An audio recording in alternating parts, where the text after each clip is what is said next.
Assalamualaikum warahmatullahi wabarakatuh. Neraka adalah tempat yang paling hina dan mengerikan, dikhususkan bagi mereka yang dengan sengaja melanggar perintah Allah Subhanahu wa taala. Tempat ini bukan hanya sekedar lokasi untuk menebus dosa, tetapi merupakan simbol dari keadilan ilahi yang mutlak. Neraka memiliki berbagai tingkatan, masing-masing disesuaikan dengan beratnya dosa yang dilakukan oleh penghuninya. Di antara tingkatan-tingkatan itu, yang paling mengerikan adalah neraka jahanam. Kata jahanam berasal dari istilah Jub al-Hazan yang secara harfiah berarti lembah kesedihan.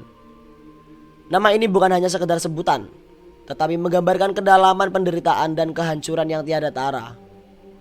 Jika kita mengibaratkan neraka sebagai samudera yang luas dan tak berujung, maka Jub al-Hazan adalah palungnya yang terdalam dan tergelap, tempat di mana kengerian mencapai puncaknya dan tidak ada lagi harapan untuk keluar darinya.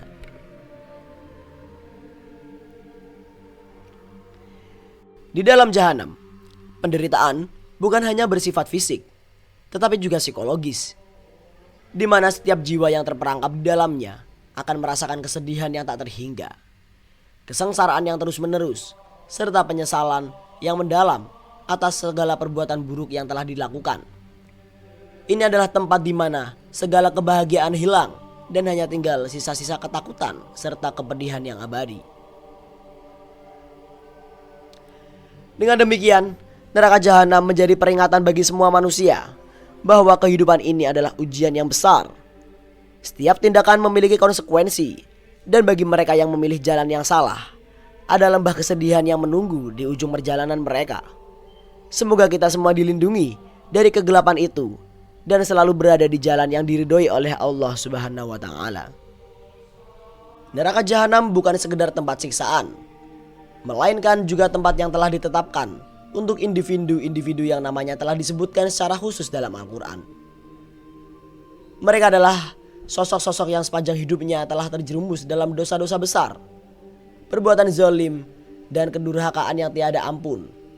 Al-Quran mencatat nama-nama ini sebagai peringatan bagi umat manusia, menunjukkan bahwa perbuatan mereka tidak hanya mengundang murka Allah Subhanahu wa taala, tetapi juga memastikan mereka menerima hukuman yang abadi di neraka.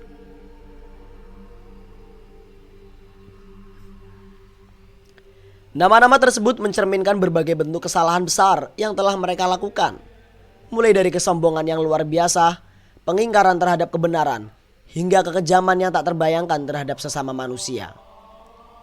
Mereka tidak hanya mengabaikan perintah Allah, tetapi juga menyebarkan kerusakan di muka bumi, membangkang terhadap para nabi, dan dengan sombongnya menolak kebenaran yang telah diwahyukan kepada mereka. Neraka jahanam dalam konteks ini bukan hanya menjadi tempat bagi mereka untuk menebus dosa, tetapi juga menjadi simbol dari keadilan ilahi yang tidak bisa dihindari. Setiap orang yang telah dipastikan namanya dalam daftar penghuni neraka jahanam adalah contoh nyata dari akibat yang mengerikan dari menolak rahmat Allah dan memilih jalan yang gelap. Nama-nama mereka abadi sebagai pelajaran, peringatan bagi generasi-generasi yang akan datang bahwa dosa besar membawa kepada kehancuran yang kekal. Dengan demikian, jahanam bukan sekedar sebuah lokasi hukuman, tetapi juga sebuah catatan takdir bagi mereka yang telah memilih jalan kehancuran.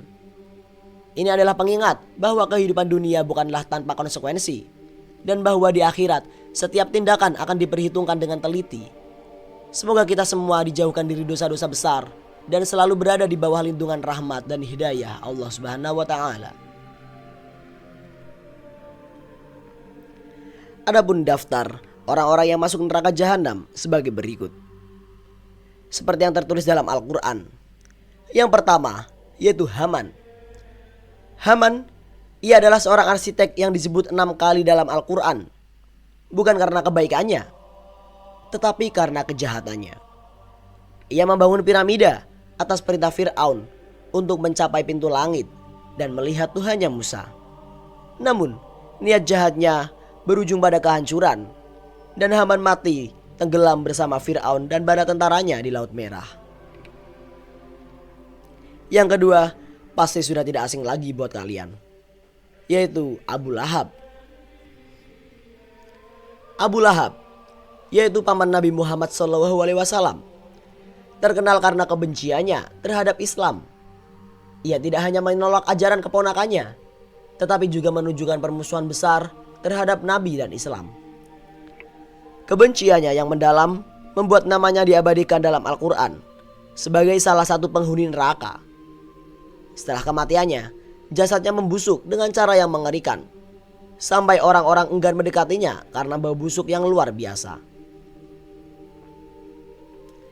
Yang ketiga, Qabil. Qabil, putra Nabi Adam alaihissalam, adalah pelaku pembunuhan pertama di muka bumi ini. Perseteruannya dengan saudaranya Habil berujung pada pembunuhan karena rasa iri dan dengki. Allah Subhanahu wa taala menolak kurbannya yang tidak tulus, sementara menerima kurban dari Habil menambah kebencian Qabil. Peristiwa ini menjadi contoh dalam Al-Quran, menunjukkan betapa besar dampak dari kejahatan dan rasa iri yang tak terkendali. Yang keempat, Azar, ayah kandung Nabi Ibrahim alaihissalam dan seorang pematung. Membuat berhala untuk disembah masyarakat. Meskipun memiliki hubungan darah dengan Nabi Ibrahim, Azar tetap teguh pada keyakinan sesatnya, menjadikannya salah satu orang yang tersesat dalam kemusyrikan dan diabadikan dalam Al-Quran sebagai peringatan. Yang kelima, Kan'an. Kan'an, putra Nabi Nuh alaihissalam, adalah contoh anak durhaka. Saat banjir besar, Kan'an menolak mengikuti perintah ayahnya untuk naik ke kapal penyelamat. Ia lebih memilih mengandalkan dirinya sendiri dengan naik ke gunung. Namun takdir berkata lain. Akhirnya tenggelam bersama mereka yang ingkar kepada Allah Subhanahu wa taala. Yang keenam, yaitu Fir'aun, penguasa Mesir yang terkenal zalim. Disebut lebih dari 70 kali di dalam Al-Quran. Dengan kesombongannya, Fir'aun menganggap dirinya sebagai Tuhan dan menindas Bani Israel yang kejam. Kisahnya adalah peringatan tentang bahaya kekuasaan yang disalahgunakan. Dan akhirnya Fir'aun mati tenggelam di Laut Merah saat mengejar Nabi Musa atau pengikutnya. Dan yang ketujuh, yaitu Qarun, sepupu Nabi Musa alaihissalam, adalah simbol keserakahan dan kebanggaan berlebihan atas kekayaan. Meski dianugerahi kekayaan yang luar biasa oleh Allah Subhanahu wa taala, ia menjadi sombong dan tidak mengakui bahwa hartanya adalah karunia dunia. Akhirnya, Qarun dihukum dengan dibenamkan bersama seluruh kekayaannya ke dalam tanah, yang menjadikan pelajaran bahwa kekayaan duniawi bisa menjadi sumber kehancuran bagi kita. Kisah-kisah ini bukan hanya sekedar cerita, melainkan peringatan bagi kita semua. Sikap sombong, keangkuhan, dan ketidaktaatan kepada perintah Allah Subhanahu wa taala akan membawa pada kehancuran yang abadi. Semoga kita semua dilindungi dari sifat-sifat tersebut dan diberikan hidayah untuk selalu taat kepada Allah Subhanahu wa taala. Semoga ada kesadaran yang muncul dalam diri kita untuk selalu memperbaiki diri dan menjauhi segala bentuk kejahatan yang bisa menjerumuskan kita ke neraka. Sekian dari kami. Wassalamualaikum warahmatullahi wabarakatuh.